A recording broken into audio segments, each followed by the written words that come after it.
Hello ladies and gentlemen, and welcome to episode 50, the big 5-0. We're here at last. We're halfway to a century of this series, and I don't even know what I'm going to do for episode 100. It's got to be something epic anyways. But, so, take a look at it. We signed Danilo. That is just awesome sauce. We got Julio Cesar there. The 2.4 million bid, that's what I counter offered them for. I kind of want to get rid of him. Gaita is just, he's becoming a bit of a god at the moment. He has just gone from, I think when I picked him up, he was low 80 ratings, and now he's just really just climbing. As you guys can see, he's an 87 there. A little later on, he does get to an 88, and I'm still going with him. So, he might reach 90 rated keeper, and that would just be insane because I didn't expect him to become that sort of player. I honestly thought he'd kind of cap off at around the 85 marker, but it seems as though that is not the case. But, so episode 50. Look at the length of the video. It's so long. I am dreading rendering and uploading this. It is going to be just a nightmare. But with that being said, I apologize it isn't an hour long, but I just can't do an hour long videos. My internet is just not good enough. We'd be waiting just far too long for it, and it's just too much of a pain. So there was a lot of comments saying, well, if you can't do an hour, half an hour is good, and not many people have time in the day, to watch an hour long video. So I kind of figured 30 minutes is decent, and it'll do for now. So I hope you guys can appreciate the fact that I did try my best, and 30 minutes is as good as it got for me. So again, my apologies that it's not an hour, but I hope you guys still love me. Take me back, because it is only 30 minutes long. But anyways, with that being said, Hull City, we're looking into purchasing one of the players, and like you guys know, I've said it in previous episodes, I am really looking to just get rid of the deadwood, get rid of players that I'm just not going to play. But with that being said, you have to watch out when you're selling those sort of players. You don't want too much of a thin squad to the point where you're like, right, well, I'm absolutely butt-fucked because we don't have any depth in a certain position, because that just makes an absolute nightmare when fixtures start to get congested, because we all know FIFA likes to, fuck with you when it comes to fixtures. They like to see you struggle through injuries, and injuries is like the #1 problem I have on this career mode at the moment. And you guys might be like, Cal, you just got to be a little bit more careful of the fitness and things like that. And honestly, I am, relatively careful of the fitness. I make sure that certain players are played in certain games, and you'll really see that in the coming episodes, that I do tend to put out, more of a second team in any sort of the cup games, things like that. But with that being said, with the cup games, I do want to go all the way to the finals in some of these cups. But we're still on the lookout for that third striker. We do want a third striker, and who else better to get than the man himself, Mario Balotelli. I would literally fangirl, orgasm, and shit all the best things in one if I managed to get Mario Balotelli in the team. Could you imagine that? Oh my god, that would just be so filthy. It would be unreal. But it was a bit of a long shot, and chances of Bayern Munich actually selling him were pretty slim. But you might as well try these sort of things. There's no harm in doing it. So that's pretty much the sort of motto I went with, and that's what I decided to go for. But one of our players did decide to sell, and it was Jay Bothroyd, I think that's how you say it, over to Hull City, which is alright. And unfortunately, they weren't interested in the player that I offered with Mario Balotelli, and they said the cash sum by itself wasn't enough. So I decided, they might not be interested in Jose Bosingwa, so I decided maybe someone else might swing their boat. So I decided to put someone else into the mixer. Just, I can always hope for these sort of things. It was always going to be a long shot.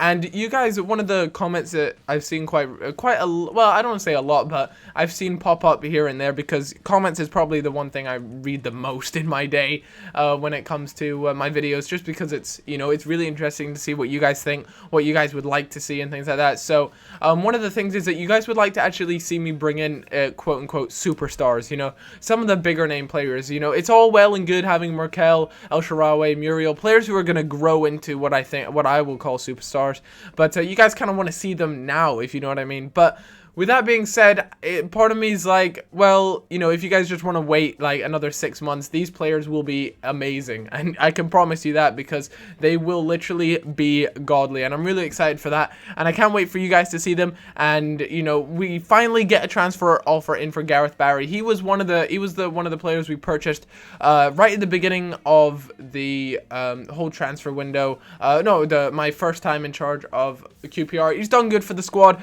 He's definitely, you know, shown that he was a good holding mid, but unfortunately we have new quality. We have Diakite there. We have also Pogba. Pogba, another guy mentioned that Pogba was actually in the reserves quite a lot, and I'll let you guys know why he's in the reserves at the moment. One of the main reasons is purely for the fact that he is riddled with injuries. Literally, he is getting injured so much at the moment that I just couldn't risk playing him over and over again, which, yeah, it does suck, because I would love to have, you know, a full strength team, and it would be really cool to have him, you know, playing every game, but his injuries are just holding him back so much. So I'm waiting for him to get back to full fitness, 100% fitness, then he'll be back regular first team sort of player, because he does have a lot of potential, and he is rated, I believe, 80 at the moment. Another player I was very interested in is Erick Lamella. He looks fantastic. Only age 22. Again, another young player. It tends to be the theme of my manager ways, my manager theories, my manager, you know, just the way I do things. I always tend to go for the young players, because I know that they will always, there's always room for improvement. You know, you're never going to buy a player and him slowly be on the decline. Like Rooney, for example, you know, over the next 6 months or over the next season, chances are he's going to be in the decline, because he's probably already hit his peak. So those are just things I tend to keep in mind. Bojan as well, another player, the player from Roma, a great player that would fit into the squad nicely. You guys have to remember that these players that I'm looking at the moment are going to be third choice strikers. So we obviously have Muriel, the 87 rated striker at the moment, and we also have El Shaarawy as well. So those two players there, and oh my god, Insigne, look at those stats. Feel free to go back and hit pause. Those stats are absolutely disgusting. He was valued at 12 million, which is quite a lot. He's actually a really short player. He's not that tall as a striker, but I figured, you know, as a third sort of choice striker, he'd be fantastic. You know, come on when El Shaarawy or Muriel is injured, or even if they're low on fitness, because I do need to have quite a bit of depth in this sort of position, so that if I've got back-to-back games or something like that, then I can easily just have confidence in putting him in there, you know. So, you know, if Muriel can't play the next game, I still have confidence in the fact that I'm going to still be able to score goals, knowing that, you know, Insigne will be able to put it past the post. But with that being said, it was going to be tough to pick him up. You know, he is a very good player. He plays for Napoli at the moment. I'd imagine he's an important player at Napoli. He looks like he's got quite a bit of potential. Very fast. You guys saw his stats there, and it would just be really, really good if we could get him. And as you guys can see, I went straight down to that email because I was really excited to see it. I offered 14 million and Jose Bosingwa just because I really wanted to seal the deal. He looked like a fantastic player at the time, and you know, I'm not going to lie, his salary per week is actually quite hefty. He's got a pretty big salary per week, but I had a lot remaining wage budget, and I know I can adjust that, but I had, like I said, I had a lot there, so I decided why not. And I actually didn't want to specify a squad role because I was a little bit nervous that if he went from an important first team player to a squad rotating player, that he would be far, far less interested in the deal. So for that reason, I kind of just left it blank. And a lot of the times that can backfire on you, and you can end up not being able to pick up a player because of the fact that you wouldn't put in a particular squad role. But I did decide that I'd do it, and you know, we'll have to wait and see if he accepts that. Then that's awesome, because that way, you know, he can't be in a couple of months like, you know, the contract says I was going to be an important first team player, yet I'm benched most of the games, which is what he's going to be, you know, unless anyone gets injured or there's any fitness. But perfectly, absolutely awesomely, he accepted, and there is another signing. So far we have Danilo, we have Adrian, and now we have Insigne. That is awesome. One defender, one midfielder, and one attacker. That is awesome. I'm really excited to see that. I'm really excited to see how he plays. I mean, you guys saw his stats earlier. They were just oh my days, they were just filthy stuff. So with that being said, I hope he does really well. He looks a really pacey player. A lot of my strikers are actually turning pretty pacey. Muriel, who was pretty, you know, very fast in the beginning, he has just got lightning quick. He really is. You know, he's in like 97 pace, I think it is, or is it 97 acceleration or 97 pace? It is just, it's so good. And Insigne, here's another really quick player with good dribbling and things like that. But it comes up to the squad selection. I had to make some choices, had to make some substitutions, that sort of thing. Sissoko is actually a very good midfielder, but I did decide that I wanted Pogba in the squad. Pogba is in, you know, he's part of my squad. He's part of QPR, so I decided a little bit of favoritism there. You know, whether you like it or not, that's just the way the cookie ended up crumbling. But now I'm just gonna take a short break and grab myself a drink because this is a 30-minute commentary, and I just don't think I'd ever be able to commentate for an entire 30 minutes. You know, oh my gosh. So let me go grab myself a drink. And I'm back, all fueled up and ready for some more career mode goodness. So we have another, we're just continuing, you know, sorting out this squad, making sure it's ready for the European Championships or the Euros. We did a fantastic job of the World Cup. You know, it was one of my targets, one of my aims as being an international manager on career mode. Obviously in FIFA 12 you couldn't be an international manager, but in FIFA 13 I really wanted to win the World Cup, and I did with France, and I was really chuffed with that. But I want to go on and do more things with France. I want to go and win the Euros, but it's going to be tough. Euros, you know, they're not like the World Cups, sorry, so it'll be interesting to see what happens. I do decide to take Barry off because we are actually in some transfer negotiations with other clubs with Barry, so there's no point really having him on the team if he's not really gonna play that well. Well, it's not that he's not going to play well, but he might not be in the club in the next few weeks, so there's not too much point playing him. So I decided to go with Fellaini at centre defensive mid and Adrian there at centre mid, who is Adrian is just godly. He really is. Seriously, he's actually so good in this game. But for some reason, referee decided that was a penalty, and Lee, aka, what'd you call it, fucking Jackie Chan or whatever, decides to put it into the back of the net. Absolutely gutted with that. A 21-minute penalty, which puts them 1-0 up. But, my friends, Insigne, the super sub, launches one. He launches one. And take a look at this for a goal. Smack, literally off the top of the underneath the crossbar, and goes in the 90th minute to ensure we didn't drop a point. And that is just awesome. I mean, for a debut goal like that, so important to make sure we didn't lose to Bolton. I mean, a draw still, I'm not happy with the draw, but it's better than a loss. So I was really chuffed that Insigne managed to come on like a super sub does, and he did a fantastic job there. So props to him for managing him to, you know, get a 90th minute equalizer essentially, and really save our asses more than anything, because the last thing I want to be doing is losing to Bolton when I really want to be challenging for a top 4 spot. But that kind of brings me on to my next topic, I suppose, which is change the damn difficulty. You're winning too many games. It's boring that you're winning too many. And I can kind of, part of me is like, you know what, these guys are right. QPR shouldn't be winning these games. But then I'm like, hold on a second, I've completely changed the QPR side. QPR is now just a name of a club. You know, the players that are in here should have no correlation to what it's like in real life. You know, there's how many players in here? I think it's Hoylett is one player that I started with. You know, there's Derry that's still in there, Diakite, Ferdinand, but they're not even starters at the moment, you know? So it's a completely new squad. It is completely redone. And when I go and play these games, you know, I bought them when they were really young. I bought them when they were young players, and I was hoping, you know, I bought them end of season 1, beginning of season 2, and a couple, you know, in the middle of season 2. We're now in season 3 for those of you that might be new to the series, but we're now in season 3, and these players have developed, and that's exactly why I bought them. I bought them so they would develop into really good players, and so I could really challenge for top 4 spots. So, in all honesty, I feel as though I should be winning the majority of Premier League games. I feel as though I should be doing well, you know. It's not the fact that I should be losing anything. As you guys can see, we are on the highest deal at the moment for this summer transfer window at 25.5 million to Ramirez to Juventus. That is currently our record for this this transfer window. But yeah, so the difficulty, I feel as though it's fine at the moment. You know, drawing to Bolton, that still shows that, you know, I'm not absolutely obliterating every game I play. You know, there still are the odd upsets, but I do really want to be winning most games, especially with the squad I have now. El Shaarawy, Muriel, Merkel, you know, Adrian, you know, these are some quality players players, and I really do hope to challenge for a top 4 spot. And if that's the case, you know, I have to be winning most games. And although it might not be that exciting to watch me win a lot of them,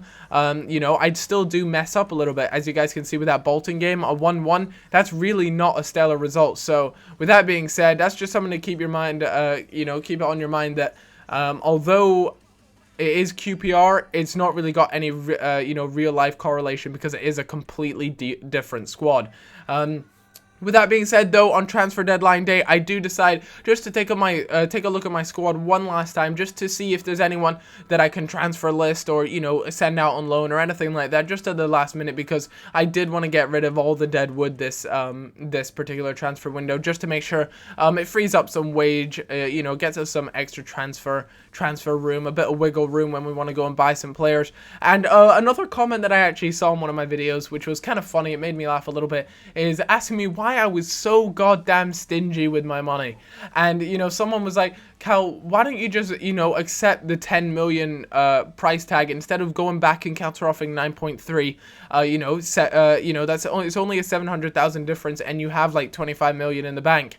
And the main reason for that is it's just the way I am, really. There's not much to it, you know. I never like to pay for what they ask for. I don't know why it is, you know, it's just the way it is. Let me know if you're like that as well, or maybe I'm the only stingy bastard in this room right now, you know. So let me know. But for me, I'm always like that, you know, always wanting just to, even if it's just 100,000, I'll do it, because I don't know, I just feel as though if I did that 5 times, that's like 4 million, you know. So I feel as though that's 4 million that can be spent on maybe a good squad rotating player or something like that. So eventually it does add up. Well, in my eyes, it does eventually add up, but to a lot of you guys just don't understand why I do it. But you know, that's just the nature of me, I suppose. But with that being said, I was just looking for some players. Martin Udsari was a very interesting player. I've seen him in the free agents quite a bit, and if you guys haven't been watching my series for that long, you guys will know that the free agent spot is a fantastic place to go and make yourself some easy money. It really is. You know, you can pick them up,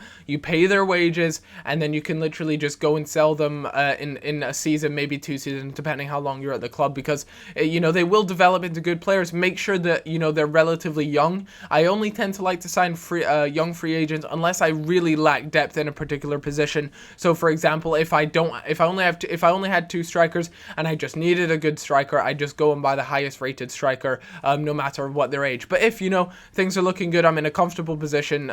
Each position is in good depth, and I was just literally looking for, you know, someone who has good potential but could also, you know, make me a little bit of money. For example, Utsari, he looks quite good, and you know, I've got plenty of defensive mids. Diakite, Pogba, I can even play Fellaini there if I wanted to, and you know, I've got depth there. So he was in the squad essentially really for me to make a bit of money, train him up, make him a good player, and essentially increase his value by a couple million, hopefully. So that's just the way, that's just a little tip if you guys are interested in that. If you guys are, you know, low on transfer funds, you guys can do something like that. So fortunately for me, Utsari does decide to accept my contract offer, and straight away he is welcome to the squad. And obviously there should be some sort of initiation to the QPR squad. I'm trying to think of something. I haven't really thought of anything, you know, but oh well, it doesn't matter. So with that being said, you know, Barry does end up going to Liverpool, and that's kind of interesting. I found that quite cool. John goes straight over to Napoli, and there was actually a bid from Manchester City for my left back Mbaye there, and I was just like, no. Just straight up rejection. I didn't even counter offer because 1, I don't have that much depth in that particular position, and 2, I really reckon he's going to become a fantastic player really soon. But there was actually a transfer offer for Clint Hill for Exeter City, and I was just like, you know what, this is the Deadwood situation. I know he's old and he's done a fantastic job for QPR, but I feel as though there's just no point having him at the club doing nothing. So with that being said, I decided to accept the offer, and same with Joey Barton. You know, Joey Barton is a good player, but I just feel as though that I don't really need him in the squad. He's not in my plans. Unfortunately, talks though, they broke down between Exeter City and Clint Hill, so I believe he's still at the club if I read that email correctly and I wasn't just being ignorant there. But as you guys can see, Utsari there. Utsari is actually already worth 2.3 million, which is kind of cool, but You know, hopefully I expect to see that value hopefully go to about 5 million. 5 million will be good. But Joey Barton back to the transfer table. I decided to accept that offer because there was just no plans for him, and hopefully it was going to be an easy 2.2 million. And those are the sort of things you guys have to, you know, keep in mind, really. And finally, we actually did manage to sell Joey Barton right at the last minute, literally on the deadline of deadline day, and which is good. But Danilo suffers a broken ankle in training. What the fuck? I mean, I just signed him. He is new. Like, you can't do that to me, EA. That's such a dick move. Seriously, fist yourself with a cactus. I'm done with that. But QPR's biggest transfer, that's a record that we broke, and it was with Ramirez for 25.5 million. I've talked about this transfer far too much. He's off to Juventus, and we actually managed to beat Juventus in pre-season. We managed to sim the games, which is pretty good. It's always nice to beat the team that one of your players goes to for, you know, a pretty hefty fee like that. But I was just so pissed off. You know, I was excited, like, Danilo right back. I'm excited to use him, power up the wings with him. El Shaarawy turns out to be injured as well. But fortunately, guys, as you guys saw, we managed to sign up Insigne. And that's exactly why we signed Insigne, so that he can come in and fill in for positions that El Shaarawy is obviously injured. I believe he's injured for, is it 3 weeks? Or, you know, he's injured for, you know, a substantial amount of time anyways. And it's perfect, though, that we have Insigne who can come in, work well with Muriel. Those are both just pace gods. They really are. Anyways, got my game up against Swansea. Swansea. Why do EA think you're Barcelona? I mean, the way Swansea pass the ball is just incredible. I mean, I understand Swansea do play, you know, a fantastic passing game in real life. They're good on possession. They're good on the ball, and they're a good team in general. But my God, I genuinely think EA have got them mixed up with Barcelona. They literally do not concede possession ever. It is so tough. But Muriel pretty much gives them the middle finger as he sprints past them and rockets that one into the bottom left. And that is just, you know, classic Muriel. Running from inside his own half, just powers past them all, literally. You know, he's got good strength, so he can keep the defenders off him. Fortunately, that is. And he just powers, and he's got good finishing on him as well, so that manages to go in the net. And that puts us 1-0 up against Swansea. So with that, I was really happy. But a huge noob error there from me with that horrible pass out the back. And I've done that so many times. And I've done that so many times in online games as well. I mean, that's just the ultimate noob move, you know. So that's something to take away. You might think just because it's a computer you can get away with things like that, and to be honest, most of the time you do, but unfortunately for me, they made me pay there. And God damn it, Swansea, give me the ball. Like, their possession game is just too good. Their passing and moving is just unreal, and it is driving me nuts. But one of the things I've actually noticed with Merkel is the fact that he is so bad when it comes to stamina. He really, you know, kind of falls off late game. He doesn't do too well towards the end of the game. But Insigne there, picking up another goal, and it's great to see a new signing start to get goals straight off the bat. But I mean, who's not going to get goals when he's playing alongside Muriel? And Muriel does set up a couple nice goals, but early header right there, you know, that was that really had me on the edge of my seat. I didn't want to concede at this sort of time in the game. And fortunately for me, it was just it was a little bit unlucky, I suppose. I mean, that is a wonderful ball through to Dyer, and a near post goal. I mean, the amount of near post goals I concede, and to be fair, the amount of near post goals that I score is just crazy. But this was a cup game, and it went all the way through to penalties. I decided not really to show much of the extra time because there was just nothing happened. No goals were scored. So with that being said, though, we were into penalties, and penalties are always so nerve-wracking. But Muriel steps up, rockets one, and sends the keeper the wrong way, which is good. Nice to get off to a solid start. And we had Key here. Oh, I mean, insert drum roll, my bad. And yeah, so that was a huge anticlimax. Sorry guys, I just completely forgot my drum roll, really. But Adrian, the 19-year-old Brazilian, steps up and fires home his penalty. And that was actually a really nice penalty. It was top left, got a good bit of power on it, and just looked nice in general. But penalties are always, I don't know. To be fair, I probably find them oh, and how about a fuck you, Benitez? None of that fancy shit. Get out of here. But, you know, QPR, sorry, penalties against the CPU, I actually always find a little bit easier. I don't know why it is, but the CPU tends to have a pattern. You know, if they go one way twice, then you can almost guarantee that they're going to go the other way the next time. So that's just something to keep in your mind, although I have to admit there's been a few times where they've actually been a little bit cheeky and decided to go straight down the middle, and I just, you know, kind of feel a bit like a tit. So with that being said, you know, just keep those sort of things in mind with the CPU. You can kind of read them a little bit, and to be honest with you, I prefer them. I prefer going up against them in penalties than actually online games. But fortunately for me, they missed. They actually didn't even. I didn't have to make any saves there. They actually just missed them. But that means we go through on penalties, and you know, it's not the most convincing way to go through, especially with this new squad. And Diakite there expresses some concerns for the fact that he's not getting game time. But you have to understand, my friend, Pogba is a bit of a god. You know, Pogba is a really good player, but we do have the European Championship qualifiers, or the Euros as you guys know them. So I decided I was going to sim the game, and it was up against Greece. My squad is just looking really nice at the moment. French squad is such a solid team, and I can feel pretty comfortable playing up against Greece, especially in a home game. That's one of the things I suppose about simulating games. Never simulate away games. Yeah, I still do it all the time, just because sometimes you just can't be bothered, you know. And I understand it is qualifiers, but I was just, you know, I was confident. Home game, I feel as though I can simulate it. And Ribery getting a goal there. If Ribery gets injured, I will be so disappointed, because he is so key to this French squad. And he manages to pick up another goal there in the 49th minute. So a 9th and the 49th minute goal for Ribery. And actually the substitute Gamiero as well manages to get a goal. Pogba comes on, so does Gurkov. And it was a good game in general, 3-0. I was pretty chuffed with that. And it saves me actually having to go and play a game. We actually had another game, and after that I actually had a game up against Man City, and you guys will see that really soon.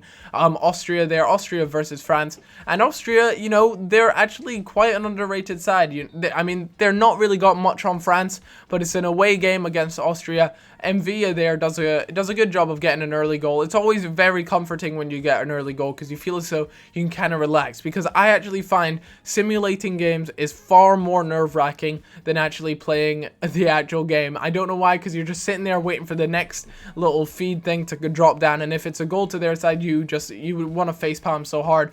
But you know, Kabaya gets the other goal in the 50th minute, and it ended 2-0. Another good win for France, but an expected win. You know, I'd expect France to win those sort of games. But a player returns from injury. Stefan El Shaarawy returns, but as always, I'm going to leave him out for about another week, because of the fact that if you put him in straight afterwards, you will actually notice that he's going to have a little bandage sign near him, and yeah, as you guys can see there. So I decided not to put him in just out of pure precaution. You don't want him to be out injured for another 5 weeks, or, you know, I've actually seen people out for 6 months. So if any of you guys have actually made it all the way to this long into the commentary, comment saying, I like nipples. Yeah. I know you're probably like, why would I do that? But just do it. You know, I couldn't think of anything else, so just do it, okay? But I was up against Man City, and this was going to be an important game. You know, in all honesty, I haven't been that in form against other teams, you know. Away at Man City at the Etihad Stadium, it was going to be tough. Man City are a good side, although I do feel as though they're not as good as they might be in real life. You know, they're actually a little bit weakened, or maybe I just found a good way to play against them. But that's some bullshit, man. I mean, you guys just saw my defender like tried to hurdle Tevez or whoever that was, and it just all went tits up and just went horribly wrong. But that's the way it was. But Insigne, they managed to find Adrian. Adrian let it loose, and we all know what's about to happen. A bit of the dirty tramp. And that's just the way I like to push Man City, because, you know, it was important that I beat Man City. And in all honesty, I can't trust 1-0 goal leads anymore. I really can't. For the fact that it's just too risky to play in FIFA 13. A 1-goal lead literally means nothing. I mean, you can concede an absolute BS goal. And as you guys can see there, I go to clear it, and they get another BS goal. I mean, this is just painful stuff. It really is. And I was really disappointed with that. You know, I thought I was going to be able to go away to Man City and pick up 3 points. I took the lead twice, and unfortunately, I let the lead slip twice, which is, you know, like I said, a little bit disappointing, but sometimes that's just the way it is. But a good game in general. You know, picking up 1 point away at the Etihad Stadium against Man City, that was pretty key, and I'm not going to lie, I was actually really happy with that, because it shows that the team is coming along nicely, and we're able to challenge, you know, top teams like Man City. My voice is slowly starting to degrade. I've only taken one break in this 30-minute commentary, and this is just incredibly painful for my throat. I can feel it slowly starting to tear apart. I couldn't imagine if I did an hour-long commentary. I'd probably die. But, you know, a QPR versus Mold, like, I know that's probably not how you say it. It's probably like mold it or something, you know, foreign and awesome and things, but the way it's spelled, you know, it doesn't do you any favors in the English language. But with that being said, I wanted to do well in this European game. It was important that the team was looking good, and as you guys can see, Danilo there still out injured, and he's going to be out injured for a few more games, and that's just so gutting. But I actually decided, because it was a a not so well known team, a team that I could kind of put the lesser players on, I want to say. So I decided to put up Ustari as a defensive mid. You guys know he was the free agent that I purchased earlier in this one episode. This really long episode that I'm struggling to speak through.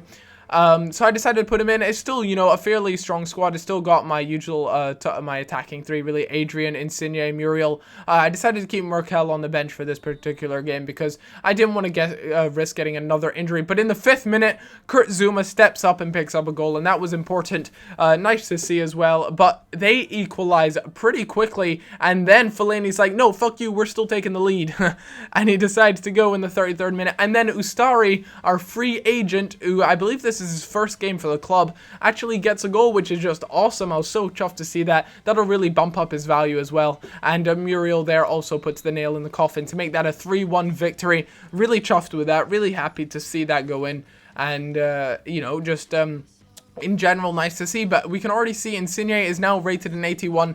We purchased him when he was rated 80, and now he's an 81. That's really cool. Muriel is an 87, Hoylett an 84, which is great, Fellaini 85, and you know, the team is just really coming along nicely. Some really high-rated players starting to step up to their game, and we have Swansea again. You know, we just played them in the cup, we took them all the way to penalties, so it's going to be interesting to see how I would do against this Swansea side. Not going to lie, a little bit nervous, because I do want to pick up 3 points at home against Swansea, and not end up getting a draw. Well, that's what it would have been if we didn't have penalties in the previous cup game, but they have the likes of Dyer, Pablo Hernandez. To anyone who watches my Starting From Scratch series will know that Pablo Hernandez I am a huge fan of, and I actually think he's a very good player. But we're just QPR. Just I love this team. I really do. It's such a fun team to play with. Just the way they're on the ball, passing and moving with them is just so great. And Insigne there kind of lets it through his legs. His dribbling and his pace, acceleration, ball control, agility, all that is just out of this world. You can literally just see him shred the other team here.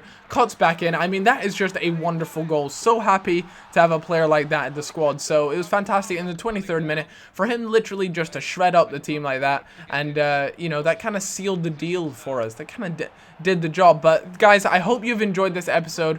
Unfortunately for them, they failed that open goal right at the end, but a 1-0 win, that'll do. 3 points in the bag, perfect. Guys, if you've made it all the way to this far into the commentary, I just want to say a huge thanks, and I really do appreciate the support. Like I said, comment saying I like nipples. Just do it. Don't question, just do it. And yeah, like I said, a huge thanks for that. Here's to another 50 episodes. Thank you guys very much for your support. Truly amazing, and I can't thank you guys enough. It seriously is incredible. It's been awesome. I love making these career mode videos, and I hope you guys enjoy watching them.